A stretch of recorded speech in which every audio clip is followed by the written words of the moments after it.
اس انتظار کے بعد انہوں نے ان مسلمانوں پر جو مکے میں رہ گئے تھے اور رسول اللہ صلی اللہ علیہ وسلم کی محبت کی وجہ سے ہجرت نہ کر سکے تھے، اتنی سختیاں شروع کر دی کہ انہیں زندگی سے موت کہیں اچھی نظر آنے لگی۔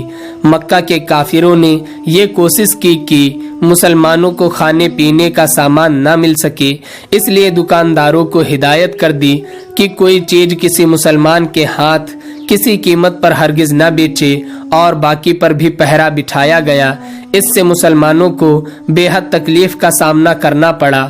کئی دن تک کھانا نہ ملتا تھا اور پیاس بجھانے کو پانی بھی ہاتھ نہ آتا تھا، اس لیے وہ گھروں میں بھوکے اور پیاسے چھپے بیٹھے رہتے تھے۔ باہر نکلتے تو آوارہ اور بدماش لڑکے ان کے پیچھے لگ جاتے، انہیں مارتے، گالیاں دیتے، یہاں تک کہ کپڑے پھاڑ ڈالتے۔ مسلمان بڑی تکلیف اور پریشانی میں تھے، مگر وہ ایسے عقیدے کے پکے تھے کہ سختیاں برداشت کر رہے تھے، مصیبتوں پر مصیبتیں جھیل رہے تھے، لیکن قدم نہ ڈگمگاتے تھے۔ کفار مکہ اس سے اور حیران و پریشان رہتے تھے۔ ایک دن حضور صلی اللہ علیہ وسلم لوگوں کی نظروں سے چھپ کر صفا پہاڑ پر جا پہنچے۔ عصر کا وقت ہو گیا تھا۔ آپ ایک آبادی میں نماز پڑھنے لگے۔ اتفاق سے ابو جہل ادھر آ نکلا۔ آپ صلی اللہ علیہ وسلم کو نماز پڑھتے دیکھ کر کھڑا ہو گیا اور غیظ و غضب بھری نظروں سے حضور صلی اللہ علیہ وسلم کی طرف دیکھنے لگا۔ جب آپ صلی اللہ علیہ وسلم نماز سے فارغ ہوئے تو ابو جہل بڑھ کر آپ کے پاس پہنچا اور گستاخی کے ساتھ بولا، محمد، تیری ذات نے تمام قوم اور سارے عرب کو بڑے فتنے میں ڈال رکھا ہے، کیوں نہ آج میں تیرا خاتمہ کر ڈالوں۔ آپ صلی اللہ علیہ وسلم خاموش رہے۔ قسمت سے ابو جہل کی ایک لونڈی بھی ادھر سے آ نکلی۔ وہ ایک چٹان کے پیچھے چھپ کر دیکھنے لگی کہ ابو جہل محمد صلی اللہ علیہ وسلم کے ساتھ کیا سلوک کرتا ہے۔ جب حضور صلی اللہ علیہ وسلم نے ابو جہل کو کچھ جواب نہ دیا تو اس نے پھر کہا، محمد، تم نے قوم کو بے حد مشکلوں میں ڈال رکھا ہے۔ آپ صلی اللہ علیہ وسلم نے فرمایا، ابو جہل، میں نے قوم کو مشکلوں میں پھنسا دیا ہے یا قوم نے مجھے اور مسلمانوں کو مصیبت میں ڈال رکھا ہے؟ ابو جہل بولا، اگر تو اسلام کی تبلیغ چھوڑ دے تو ہم تجھے مکے کا بادشاہ بنا دیں۔ میں بادشاہی نہیں چاہتا۔ آپ صلی اللہ علیہ وسلم نے فرمایا، جتنی دولت کہو تمہیں دے دیں۔ ابو جہل نے کہا، خدا کی قسم، مجھے دولت کی پرواہ نہیں۔ آپ صلی اللہ علیہ وسلم نے فرمایا، خدا کے نام سے کافروں کو چڑ تھی۔ ابو جہل بھی خدا کا نام سن کر پھکارے مارنے لگا، خوب جی بھر کر آپ کے سامنے گستاخی کی، برا بھلا کہنے لگا۔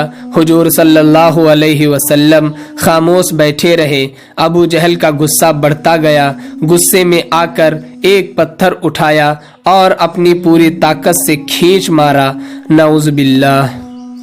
پتھر آپ صلی اللہ علیہ وسلم کی پیشانی پر پڑا، خون کا فوارہ ابل پڑا اور آپ لہو لہان ہو گئے۔ آپ ہاتھ سے خون پوچھتے جاتے تھے اور کہتے جاتے تھے کہ ابو جہل، تم مجھ کو جتنا بھی ستا سکتے ہو ستا لو، مجھے کسی سے کوئی شکایت نہیں۔ ابو جہل ڈر گیا کہ کہیں آپ صلی اللہ علیہ وسلم شہید نہ ہو جائیں، جس کی وجہ سے بنی ہاشم خاندان اس سے، اس کے خاندان سے، ساتھ ہی اس کے قبیلے سے حضور صلی اللہ علیہ وسلم کا بدلہ لے لے۔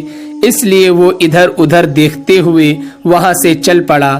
اس کے چلے جانے کے بعد حضور صلی اللہ علیہ وسلم بھی اٹھے اور اپنے مکان کی اور چل پڑے۔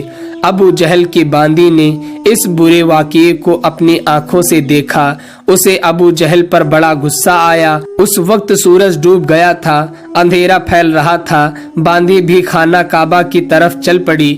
وہاں اسے امیر حمزہ مل گئے۔ امیر حمزہ حضور صلی اللہ علیہ وسلم کے چچا اور دودھ شریک بھائی بھی تھے۔ وہ وہیں شکار کا شوق پورا کر کے خانہ کعبہ کا طواف کرنے آئے تھے۔ باندی نے امیر حمزہ سے کہا، اے امیر، ठहर जाओ, मुझे आपसे कुछ कहना है। हजरत हमजा खड़े हो गए, बोले क्या कहना चाहती हो? उसने कहा, क्या मोहम्मद सल्लल्लाहु अलैहि वसल्लम तुम्हारे भतीजे और दूध शरीक भाई नहीं हैं? क्यों नहीं हैं? हजरत हमजा बोले, क्या आपको उनसे मोहब्बत नहीं है? बांदी ने पूछा, मुझे उनसे बहुत ज्यादा मोहब्बत है, अफसोस है ऐ अमीर। बांदी ने कहा, तुम्हारे भतीजे पर लोग बेजा सख्तियां करते हैं और तुमको परवाह तक नहीं होती। अभी मोहम्मद सल्लल्लाहु अलैहि वसल्लम सफा की पहाड़ी पर बैठे थे जब अबू जहल ने उनको सैकड़ों गालियां दी। जब हुजूर सल्लल्लाहु अलैहि वसल्लम ने जवाब न दिया तो उसने एक बड़ा पत्थर उठाकर उनके सर पर दे मारा। उनका सर फट गया और खून का फव्वारा बह निकला। बांदी की इस बात से अमीर हमजा को जोश आ गया और बोले, मैं अभी उस कमबख्त से जाकर बदला लेता हूँ। ये कहकर वो आगे बढ़ गए। अबू जहल अपने दोस्तों में घिरा बैठा था। अमीर हमजा अबू जहल के पास पहुंच गए। गुस्सा तो था ही, कमान उठाकर इस जोश से उसके सर पर मारी कि उसका सर फट गया। फिर गरज कर बोले, अबू जहल सुन, मैं मोहम्मद सल्लल्लाहु अलैहि वसल्लम के दीन पर ईमान लाया हूँ, बोल अगर तेरी कोई हिम्मत हो। हजरत हमजा के गुस्से और जलाल को देखकर अबू जहल कांप गया। बोला, अमीर मुझसे वाकई गलती हुई है। अमीर हमजा का गुस्सा ठंडा हुआ तो हुजूर सल्लल्लाहु अलैहि वसल्लम को देखने और तबीयत मालूम करने आपके मकान की तरफ चल पड़े। वहां देखा कि हजरत खतीजा रजी अल्लाह ताला अन्हा और हजरत फातिमा रजी अल्लाह ताला अन्हा हजरत मोहम्मद सल्लल्लाहु अलैहि वसल्लम का सर धो रही हैं और कपड़े को घाव में भरने के लिए लगा रखा है। हजरत अमीर हमजा आप सल्लल्लाहु अलैहि वसल्लम के पास बैठ गए। आपने फरमाया, हमदर्दी के अंदाज में कहा, मेरे प्यारे भतीजे, तुमको सुनकर बहुत खुश होना चाहिए कि मैंने बढ़कर अबू जहल से तुम्हारा बदला ले लिया और इस जोर से उसके सर पर कमान मारी कि उसका सर फट गया। हुजूर सल्लल्लाहु अलैहि वसल्लम ने हजरत अमीर हमजा की ओर देखकर फरमाया, ऐ चचा, मुझे इस बात से खुशी नहीं हो सकती कि आपने मेरा बदला ले लिया है। मुझे तो खुशी उस वक्त होगी जब आप इस्लाम में दाखिल हो जाएंगे। हजरत हमजा हुजूर सल्लल्लाहु अलैहि वसल्लम की हालत और हजरत फातिमा रजी अल्लाह ताला अन्हा के रोने की कैफियत देखकर पहले ही नरम पड़ चुके थे। बेख्तियार बोले, अगर तुम्हारी यही खुशी है तो मुझे ये भी मंजूर है, तुम मुझे मुसलमान कर लो। हुजूर सल्लल्लाहु अलैहि वसल्लम इस बात से खिल उठे। आप अपने जख्म की टीसे भूल गए और मारे खुशी के फौरन अमीर हमजा की तरफ मुतवज्जे हुए। कलिमा पढ़ाया और हजरत हमजा मुसलमान हो गए। ये वाकया सन 6 नबवी का है। हजरत अमीर हमजा रजी अल्लाह ताला अन्हु जैसे निडर और बहादुर शख्स के इस्लाम अपना लेने की खबर जंगल की आग की तरह मक्के के एक एक घर में पहुंच गई। कुफारे मक्का के लिए ये बड़ा धमाका था। वे बहुत तिल मिला गए, लेकिन हिम्मत न हुई कि हजरत हमजा रजी अल्लाह ताला अन्हु को कुछ कह सके या उन्हें सता सके।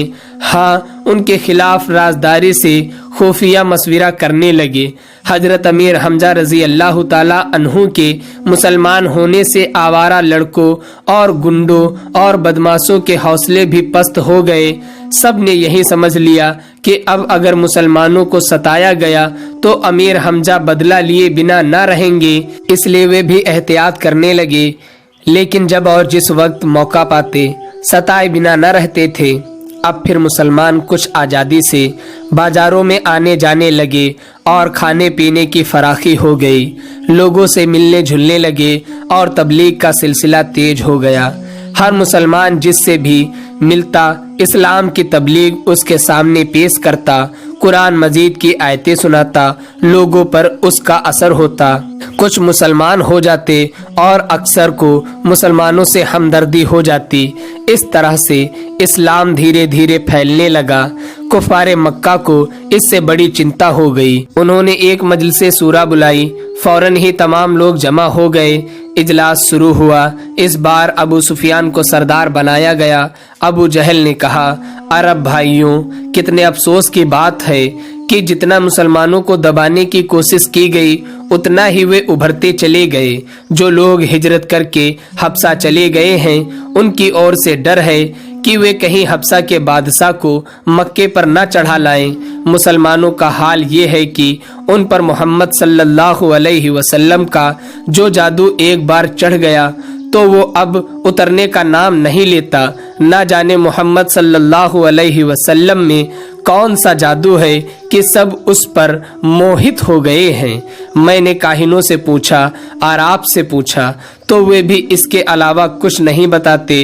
अबरस के पास मैं गया था, उसने मुझे बताया कि अगर हमने जल्दी ना की और फितने को दबा ना दिया तो सारा मक्का बल्कि तमाम अरब बल्कि दुनिया का बड़ा हिस्सा मुसलमान हो जाएगा। कितने जिल्लत और रुसवाई की बात है ये हमारे लिए।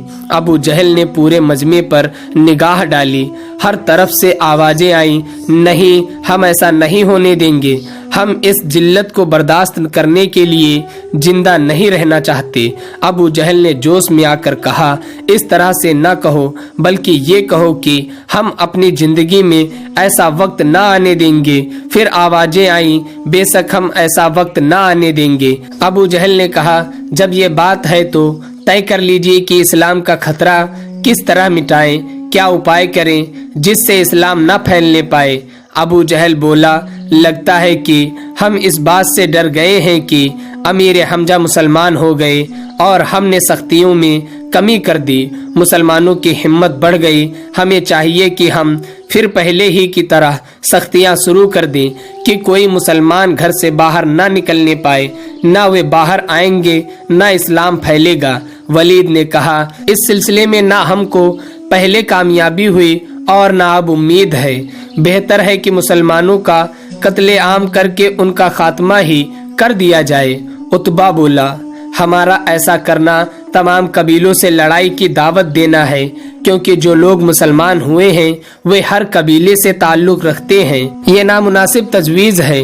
अबू जहल बोला, मैं भी इसे पसंद नहीं करता। बेचारे आम मुसलमानों का क्या कसूर है, उस पर तो जादू कर दिया गया है। क्यों ना उस आदमी को कत्ल कर डालो जो सबसे बड़ा जादूगर है और पूरे फितने की जड़ है। उमर ने कहा, यही बेहतर राय मालूम होती है। आस बिन वाइल सहमी बोला, इस बात को सोच लो कि मोहम्मद सल्लल्लाहु अलैहि वसल्लम हाशमी हैं। अगर इनके कत्ल से बनु हाशिम खानदान खड़ा हुआ तो फिर वही शक्ल होगी कि तमाम अरब कबीलों में लड़ाई शुरू हो जाएगी।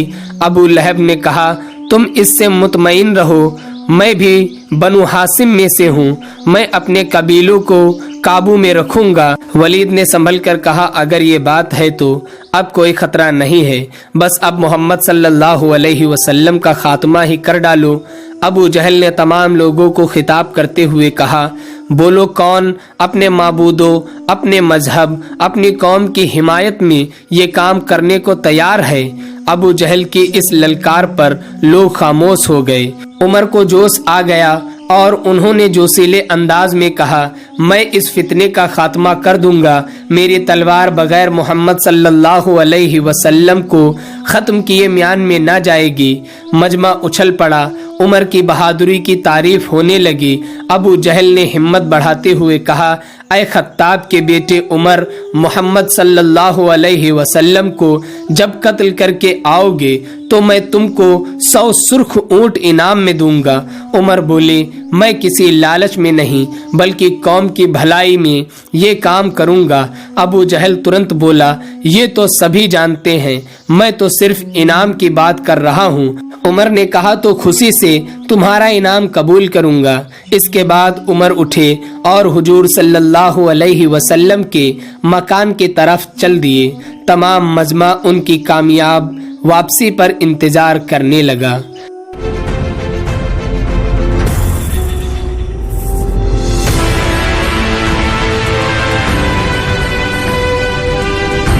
तो दोस्तों, ये थी हमारी आज की वीडियो। उम्मीद करते हैं आपको पसंद आई होगी। सीरत नबी सल्लल्लाहु अलैहि वसल्लम सीरीज پوری سننے کے لیے ہمارے چینل پیجز آف ہسٹری کو سبسکرائب کریں، لائک کریں، شیئر کریں اور کمنٹ باکس میں اپنے رائے کا اظہار ضرور کریں۔